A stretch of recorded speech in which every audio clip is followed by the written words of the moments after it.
folks, Peppermint Jim, Crosby Mint Farm, and I'd like to introduce a good friend of ours and a longtime friend with my father.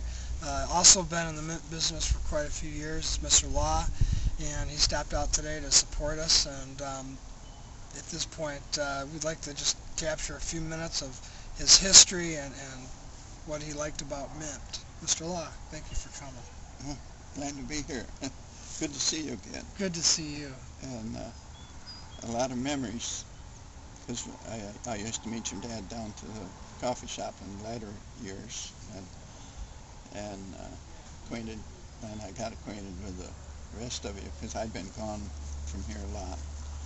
And but it was always interesting.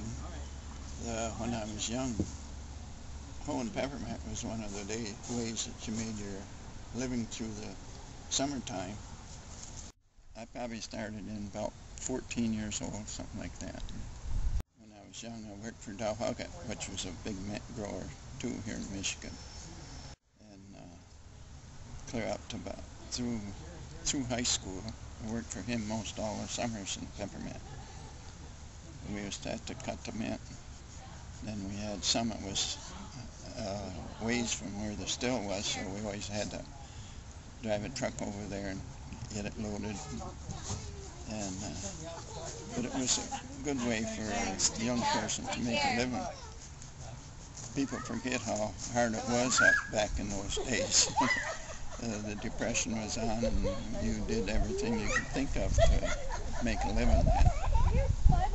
So working in the peppermint when you got a little older and hoeing peppermint, you didn't make big wages, but you could buy your school clothes and stuff that you needed so you could go to school. I enjoyed it. Especially the mint. Raisin mint has a wonderful smell about it. When you're hoeing peppermint, somebody's always talking and telling different things about their lives and how to let things go. Actually, when you're distilling peppermint, I think that's the most interesting time. But when you work with people, like that, you become friends with them, and a lot of the people were older, and when you're younger,